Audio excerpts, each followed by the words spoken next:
there's going to be a growth score that's going to be developed that ultimately used to determine how the funds will be come out of this growth fund. Is that correct? Yes. Okay. So while I want to read, and it says, it shall be calculated housing growth score based on the number of dwelling units approved for construction within the municipality. So let's just look at that, just that terminology. I do have a couple questions on that. Number one is, right, they're approved for construction. That does not necessarily mean actual building thereof. So is it truly just going to be just theoretically, we're going to build these 100 units, but it doesn't actually have to be built to then be given credit towards your overall score? I think that's not far enough. I think it should actually be something that's actually built and not necessarily giving you credit for something that is approved for construction, because it might never happen.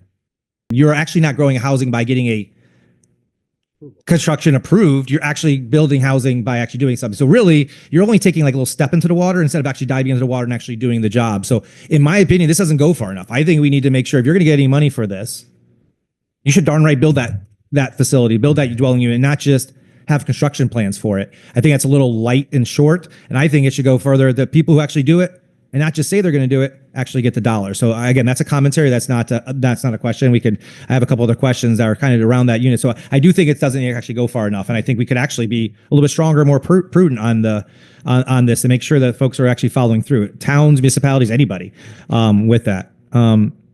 One other piece I have is when you're looking at this from a gross score standpoint, it looks like it's just flat out one unit is 1 point, theoretically.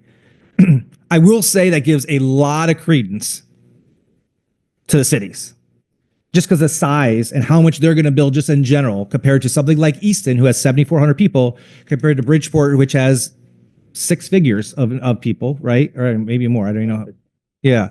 So that's a big, like, there's no way in the world Easton could compete comparably to that, no matter how many units they have, because they just can't compete from that. So again, I understand they're going to get less percentage because they're going to build less, but I would love to have seen, and I'm not going to put an amendment on this, I would love to have the conversation about, is it a percentage of your population? Is a percentage of the housing units you have that you're building on gets you a certain amount of points, right? So it gives those smaller places to actually put some effort into it and have a better share, because right now, Easton builds 100 units in Easton. That's going to be a drop in a bucket compared to 1,000 units in Hartford, 1,000 units in New Haven, 1,000 units in Stanford, 1,000 units in Bridgeport. Their share of the housing growth fund is going to be minuscule. But yet, for their size of their town, that's pretty darn good to put 100 units in a year. So I think there's two things that we looked at. I think we need to look at that from a more percentage standpoint, and then also looking at it from an actual house built or unit built. I don't want to say house, I want to say dwelling built, instead of just the idea of just being under construction.